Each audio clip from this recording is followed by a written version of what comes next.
Em frente aos gabinetes envidraçados da torre de vigilância, Padre Anselmo esclarecia aos visitantes.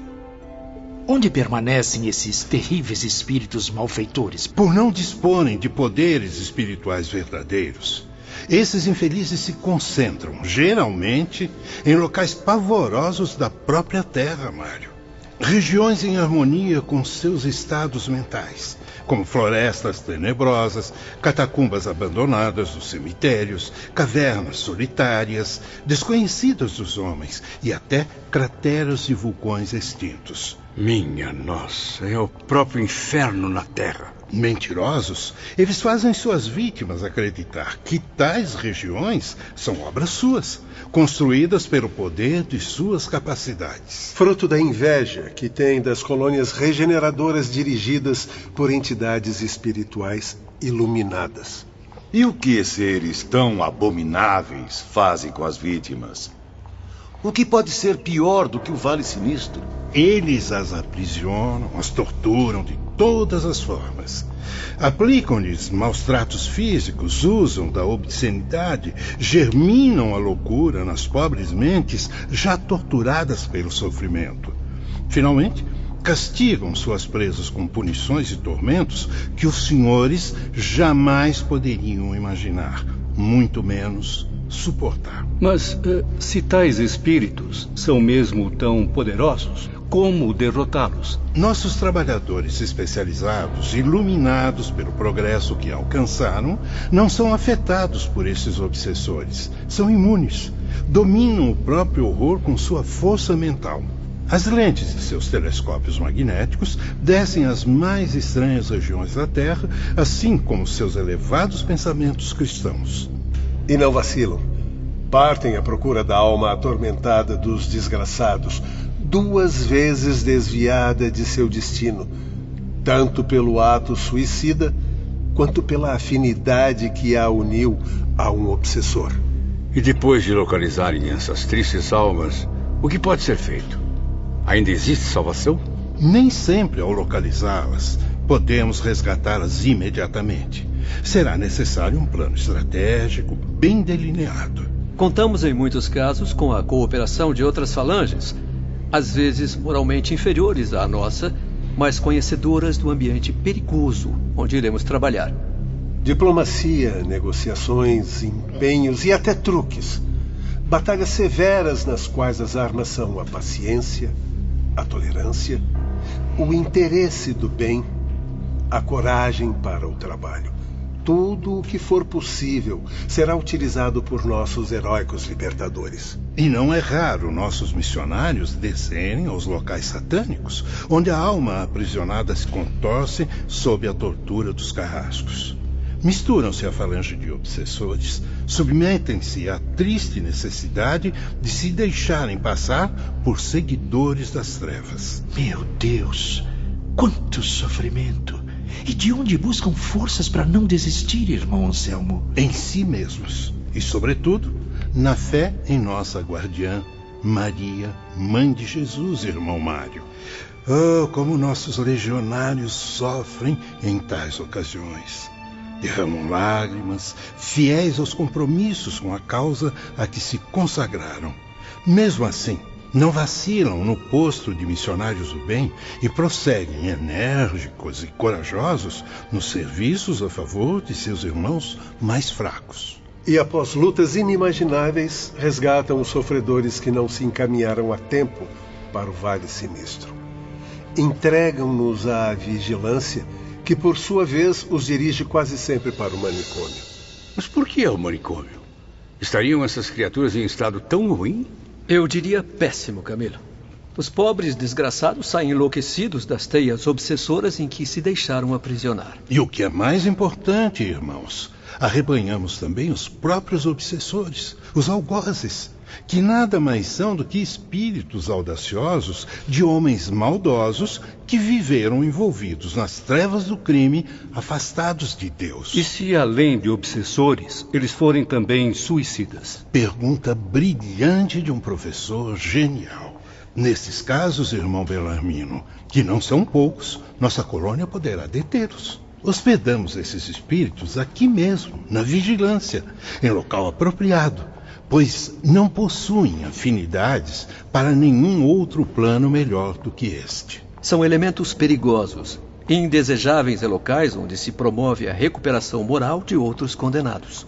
Por isso ficam mantidos sob severa custódia e procuramos, na medida do possível, fornecer-lhes forças para que se reabilitem. E daqui não se elevarão a planos superiores enquanto não reencarnarem e não ficarem livres do peso dos crimes que cometeram. E quais serão suas atividades aqui até partirem rumo à nova existência terrestre? Passarão por um período instrutivo. A instrução deles, porém, será limitada a um pequeno aprendizado em torno de si mesmos, noções das leis do Evangelho, além de serviços prestados no globo terrestre sob a supervisão rigorosa de nossos assistentes. É verdade que alguns chegam até a trabalhar no regimento de sentinelas? Sim, meu amigo. Como soldados perseguem outras falanges obsessoras que conheçam, indicam-nos antros nocivos que sabem existir aqui e em outras esferas mais distantes.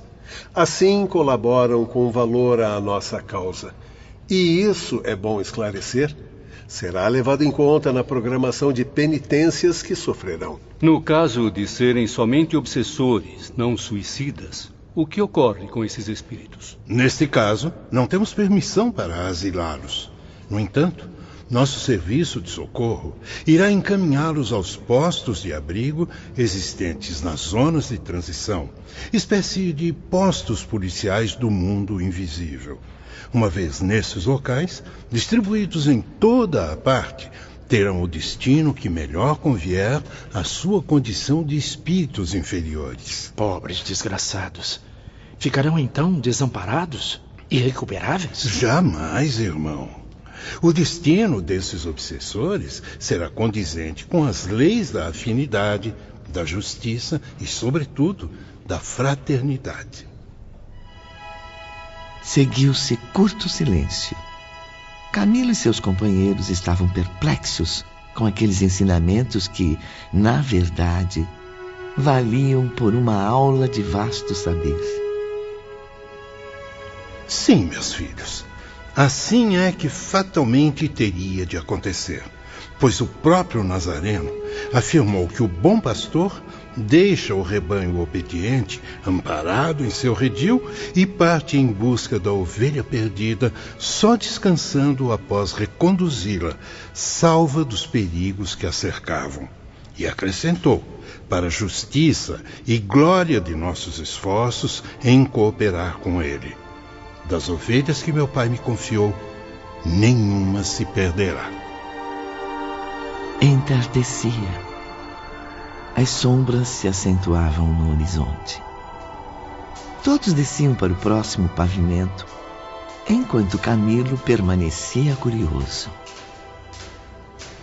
Desculpe-me, mas gostaria de investigar ainda mais os detalhes de um assunto que me chamou a atenção. Esteja à vontade, meu caro Camilo. Como os diretores do Instituto chegam a saber que alguns espíritos suicidas são aprisionados por falanges hostis, encontrando-se desaparecidos? Mantemos técnicos nesta torre com a missão exclusiva de procurar os desaparecidos, auxiliados pelos aparelhos infalíveis que acabou de conhecer. Cada técnico tem as regiões demarcadas que deverá examinar e, após serem encontradas, elas serão visitadas e remediadas. Mas de quem partem as ordens de busca? Diretamente dos diretores? Geralmente, vem de mais alto. Da piedosa mãe da humanidade, a governadora da nossa legião. E quanto aos suicidas que não estão sob os cuidados diretos de nossa guardiã? O guardião da legião a que pertencerem poderá suplicar o favor de Maria em prol dos miseráveis. Afinal, existe fraterna solidariedade entre as instituições do universo sideral. Bem diferente do que ocorre entre as organizações terrestres. Da mesma forma, por mais desgraçado e esquecido que seja um delinquente, existirá sempre quem o ame e se interesse por ele. dirigindo preces a Maria, ou até mesmo a Jesus e ao Todo-Poderoso em seu favor. E no caso de o suicida não ter parentes nem amigos encarnados, não ter deixado na Terra alguém que sinta piedade da sua desgraça? Mesmo assim, Camilo, no além haverá quem ore por ele. Amizades antigas, temporariamente esquecidas por conta da encarnação, seres queridos que o acompanharam em existências remotas na Terra, seu protetor, o fiel anjo da guarda, que lhe conhece todos os passos e pensamentos.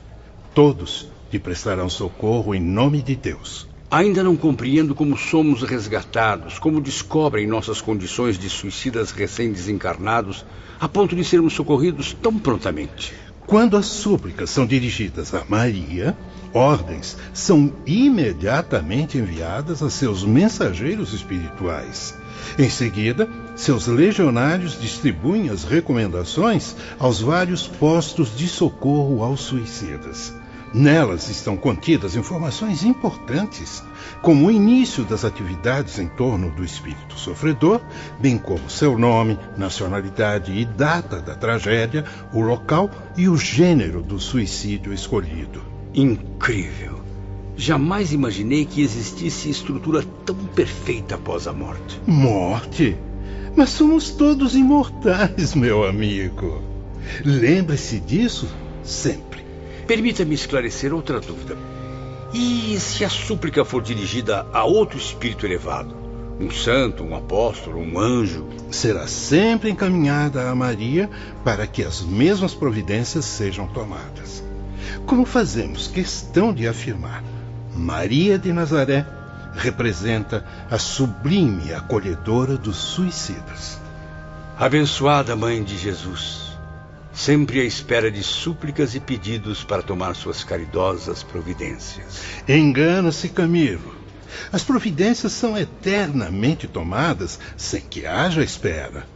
De qualquer forma, porém, a prece ainda é o veículo sagrado que conduz, a qualquer momento, o conforto aos desafortunados. E mesmo assim, muitos homens ainda a consideram inútil. Ao contrário, é um ato de louvável repercussão.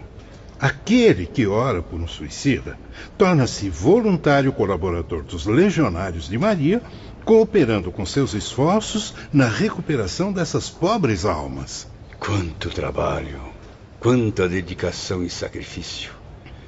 E quanta vergonha sinto agora. Compreendo o seu sentimento, meu filho. Se as criaturas que cometem suicídio conhecessem a extensão dos sofrimentos que encaramos por elas, certamente se deteriam à beira do abismo, pois refletiriam no grave erro que cometeram, não somente por amor ou compaixão de si mesmas, mas em consideração a nós, seus guias espirituais e amigos dedicados. Viverei muitas existências e mesmo assim não conseguirei retribuir tanto carinho. Não se torture ainda mais, Camilo.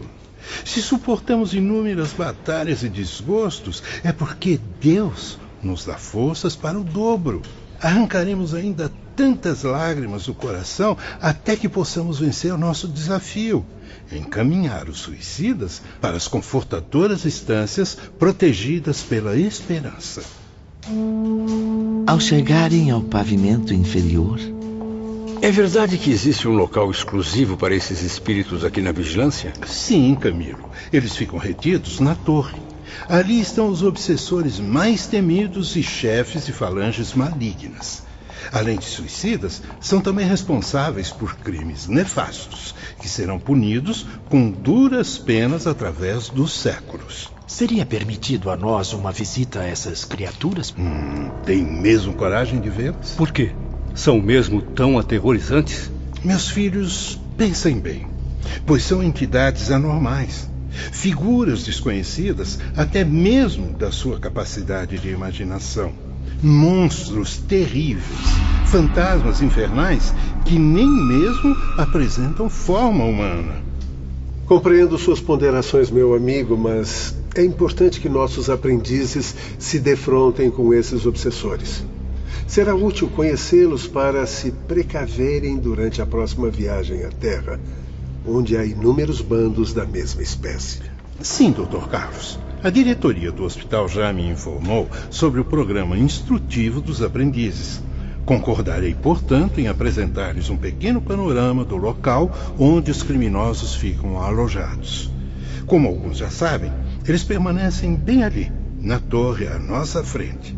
Ali estão localizadas as chamadas prisões, onde são vigiados dia e noite como jamais o seriam na Terra. É bom esclarecer que tais obsessores já se encontram em vias de regeneração. Suas consciências vivem os primeiros remorsos. Acovardam-se com os fantasmas do futuro. Já percebem o que os espera na angustiosa penitência que haverão de sofrer, mais cedo ou mais tarde.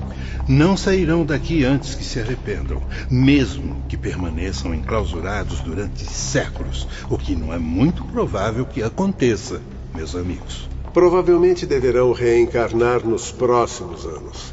Oh, meus filhos, vocês que iniciaram os primeiros passos nos caminhos redentores dessa ciência divina. Vocês, cuja visita tanto me honra e orgulha. Colaborem comigo e meus auxiliares. Colaborem com a direção desse instituto responsável por tantos destinos. Ajudem os servos de Maria, orando fervorosamente por essas ovelhas desgarradas. Que esse gesto de caridade seja o primeiro passo rumo à sua longa caminhada de reparações. Orem, meus amigos, e creiam, acreditem que terão começado as ações para a confirmação do seu progresso. Que assim seja. Antes da visita, porém, gostaria que esclarecesse mais alguns detalhes sobre o confinamento. Não pensem que os espíritos obsessores são maltratados, que os deixamos abandonados na torre. Ao contrário, eles são assistidos por zeladores dedicados. Levando em conta a ignorância dessas criaturas, a única atenuante com que podem contar é o nosso apoio, oferecendo-lhes ensino e esclarecimentos. Elementos com os quais combatam, eles mesmos, as trevas que os cercam. Para isso, caçando sua liberdade, de que muito e muito abusaram, oferecemos a eles nossos iluminados conselheiros, vultos experientes no segredo das catequeses de nativos das regiões mais selvagens da Terra. Podemos encaminhar os aprendizes ao gabinete de fiscalização geral? Perfeitamente, Dr. Carlos. Venham e assistirão a tudo por intermédio de nossos aparelhos. Encaminharam-se a um vasto salão de mobiliário sombrio, objetos de estudo e diversos aparelhos para transmissão de som e imagem. Sentem-se, meus filhos. Eis em que consistem as chamadas prisões nesse recanto tão triste do Instituto Maria de Nazaré. Concentre-se. Logo irão sentir-se no interior de uma extensa galeria, ao estilo das construções portuguesas. Não sei se as ondas magnéticas veiculadas por esses aparelhos tinham o poder de se infiltrar no nosso organismo. Não sei se a sensação vinha de nossas mentes ou da força mental dos mestres do magnetismo psíquico. A verdade é que, naquele momento, tínhamos a impressão de que caminhávamos realmente por aquela escura galeria, o que nos causava profundas impressões de angústia e temor. Camilo tem razão. Tudo era tão nítido que eles não apenas ouviam e viam, mas também sentiam aquela atmosfera pesada. De um lado e outro da galeria, os calabouços apresentavam-se aos seus olhos surpresos. Surpresos, Ivone. Sobretudo pelo fato de não serem masmorras semelhantes às da Terra. Eram pequenos recintos para estudo e moradia, tais como sala de aula, refeitório e dormitório, com conforto suficiente para não humilhar o recluso a ponto de revoltá-lo. Como podem notar, são pequenos apartamentos de internato modelo. Quantos alunos vivem em cada apartamento? Os aposentos são para a habitação confortável de apenas um prisioneiro. Mas o que... Vejo aqui um educandário, não uma prisão. Sim, cumprimos as leis de amor e fraternidade sob as normas educadoras do Mestre Jesus. Onde estão as grades, as sentinelas? Realmente não há nada disso, Camilo. Como percebe, não nos cumpre castigar quem quer que seja, por mais criminoso que se mostre, uma vez que nem o Cristo o fez. Rodeados de amplas janelas e balcões arejados, esses aposentos parecem mais indicados à meditação e ao estudo. O silêncio é um convite ao recolhimento. Nosso dever é instruir e reeducar, levantando o ânimo enfraquecido, o caráter vacilante, por meio de esclarecimentos sadios inspirados na prática do bem. Afinal, o próprio delinquente já traz dentro de si a punição e o castigo com o inferno em que se converteu sua consciência. É incrível.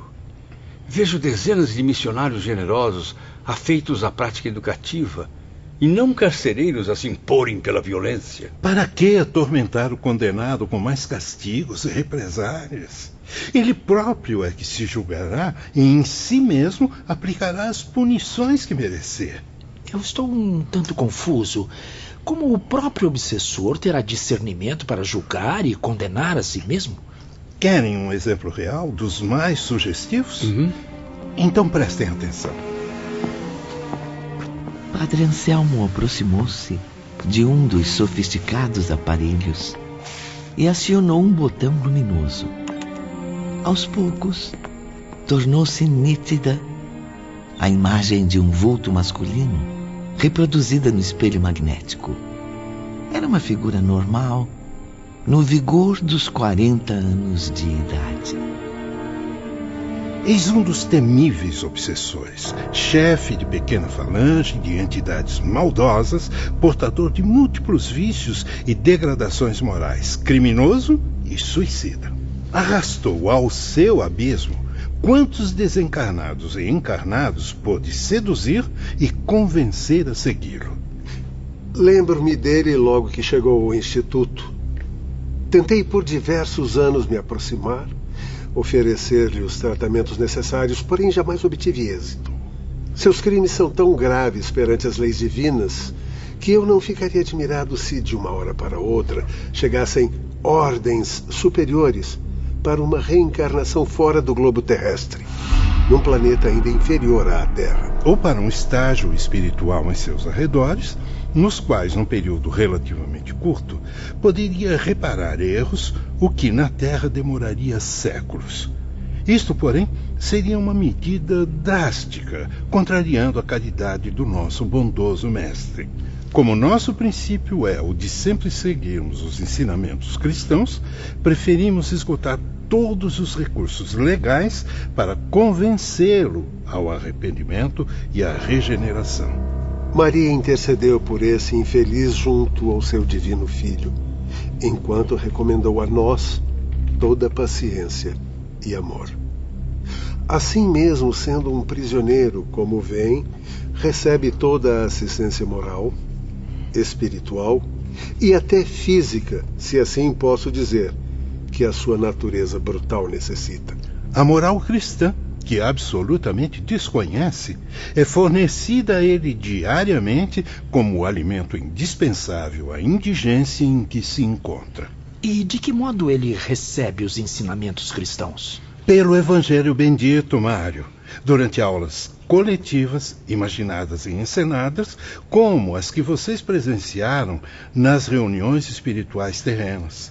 E assim, como os demais alunos prisioneiros, ele é ajudado a examinar os ensinos do Redentor e a confrontá-los com as próprias ações. Aquele Redentor que, fiel à sua missão de mestre e salvador, estende-lhe a mão, levando-o a erguer-se do pecado. Desculpem-me, mas não compreendo como um espírito perigoso desses é tratado só com ensinamentos religiosos e palavras confortadoras. Não é brando demais para um obsessor tão terrível como os senhores mesmos o definem? Essa é somente uma parte do tratamento, meu amigo. Nossos métodos mantêm outra espécie de ensinamento, mais enérgico, tanto que somente pode ser aplicado por especialistas devido à delicadeza da operação. Por essa razão, essa parte será sempre confiada a um dos técnicos mais populares de nossa colônia, Olivier de Guzmán, a quem já conhecem como diretor da vigilância. Ele acumula mais essa complicada tarefa, não só por ser um dever que lhe cabe, mas também por consequência da escassez de trabalhadores a que o padre Anselmo se referiu. Apreciem, então, o que se passa agora no apartamento desse réu aluno e avaliem por si mesmos. Sentado à mesa de trabalho, tendo as faces entre as mãos, demonstrando desânimo ou preocupação profunda, cabelos despenteados, cheios e ondulados, semblante atormentado por pensamentos angustiantes, ali estava o prisioneiro, bem ali, à frente de Camilo e dos demais aprendizes, como se estivesse presente no mesmo salão. Surpreendidos, todavia reconhecemos nesse terrível obsessor apenas um homem, simplesmente um homem. Ou um espírito que foi homem. Sim, Ivone, mas não um ser fantástico. Um espírito separado das formas carnais, é certo, mas trazendo o aspecto humano, grosseiro e pesado, revelando a inferioridade moral que o distanciava da espiritualidade. Vestia-se exatamente como no momento do suicídio. Calça de fino tecido de lã preta, o que indicava haver sido na terra figura de elevado trato social, e camisa de seda branca com punhos, além de rendas no peito. A julgar por seus trajes, concluímos que sua permanência nas sombras do plano invisível estaria por volta de 1 século. E essa conclusão, Ivone, confesso, deixou a todos profundamente comovidos. Comovidos e impressionados, se me permite revelar, meu amigo. Afinal, na altura do coração, apesar do longo tempo decorrido, a trágica marca denunciava aquele condenado como integrante da falange de suicidas. O sangue, vivo e fresco, como se houvesse começado a jorrar, naquele momento, derramava-se de um largo orifício produzido por um punhal. Realmente a cena nos chocou. O sangue derramava-se sem parar, apesar do tempo, como se reproduzisse a impressão da tragédia sobre a mente alucinada daquele infeliz. Logo depois, o instrutor espiritual que o assistia entrou em seu apartamento. Olivier de Guzmán, nobre alma, sempre a serviço dos mais desgraçados, piedosamente ia de aposento em aposento com a tarefa de esclarecer os rudes corações dos delinquentes com a luz do conhecimento. Fisionomia séria, atitudes gentis, Olivier, que como os demais superiores vestia a indumentária dos servos de Maria, era como um pai, um honesto conselheiro a quem quisesse ouvi-lo. O antigo obsessor levantou-se com respeito, fazendo reverência própria de um homem gentil, cortês. A paz do Senhor esteja contigo, Agenor Penhalva. Vejo que está um tanto contrariado, não muito disposto a falar. Não há problema. Tem todo o direito. Sente-se, pois a aula de hoje será exatamente sobre isso. Os direitos do indivíduo. Está disposto a ouvir?